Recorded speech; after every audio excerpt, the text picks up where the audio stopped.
உலகை சுற்றும் அயலான்கள்.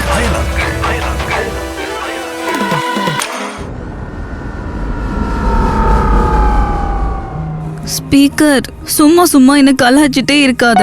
நம்ம கிரகத்துக்கு போனதும் எங்க அப்பா கிட்ட போட்டு கொடுத்துடுவேன். சரி சரி ரேடியோ, அழாத. நான் அழல, மரத்துக்கு மேல இருந்துதான் அந்த சத்தம் வருது. அணில் ஏதாச்சும் அழுதா என்ன? அணில் இல்ல, வவ்வால் குட்டி. பாவம், அதோட அம்மாவை தேடி அழுது போல. கண்டுபிடிச்சிட்டாங்க அழுகைய வச்சே. அம்மா அழுகையா பசி அழுகையான்னு. என்னதான் வேற்று கிரகவாசியா இருந்தாலும் நானும் ஒரு பொண்ணு தானே ஸ்பீக்கர். சரிங்க மான்புரு மங்கே, நம்ம பக்கத்துல ஏன் இப்போ ஒரு மான் வந்திருக்கு, கியூட்டா இருக்குன்னு அதோட குட்டியை நீ தூக்கிட்டு வந்துட்டியா என்ன? அதெல்லாம் இல்ல, வவ்வால் குட்டி அழுதுன்னு தான் அம்மா மான் பார்க்க வந்திருக்கு. வவ்வால் அழுதா ஏன் மான் வரணும்? லாஜிக் இடிக்குதே. பொதுவா அம்மா தானே எல்லா குழந்தைகளையும் பாதுகாப்பாங்க.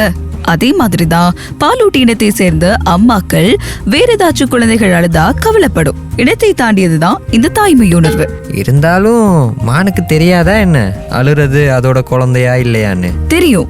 இருந்தாலும் பாலூட்டி குட்டிகளோட அழுக சத்தம் ஏறத்தாழ ஒரே ஸ்ருதியில தான் இருக்கும். அந்த மான் வந்தது தன்னோட குட்டி தான் அழுதா இல்லையா அப்படிங்கறத பார்க்கறதுக்கு தான். அழுற ஆளில விஷயம், அழுக சத்தம் தான் விஷயம். ஆக சத்தத்துல மான் பதறிடுச்சு.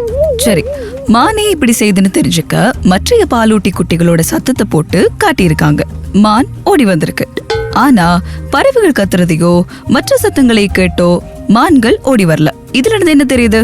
பாலூட்டி குட்டிகள் அழுதா மான்கள் ஓடி வருது, மற்றபடி அது தன்னோட வேலையை பார்த்துட்டு இருக்கு. சரியா சொன்ன. எந்த குட்டி ஆபத்துல இருந்தாலும் அம்மா வருவாங்க காப்பாத்த. இயற்கை உருவாக்குன சத்தத்தை பாரு, எவ்வளவு உபயோகமா இருக்குன்னு. அடிக்கிறதும் அம்மாதான், வேற யாரும் அடிச்சா வந்து நிக்கிறதும் அம்மாதான். அம்மா சென்டிமெண்ட் பாட்டுலாம் பாடிடாத ஸ்பீக்கரு. ஏன் மைக்ல கேமரா கிரகத்தானுக்கெல்லாம் மதர் சென்டிமெண்ட் இருக்க கூடாதா என்ன? அழுற வவ்வாலோட அம்மா வந்தா நாம தான் காரணம்னு நினைச்சு அடி வெளுத்துல போகுது. வா, இங்க இருந்து ஓடி போயிடலாம். உலகை சுற்றும் அயலான்கள்.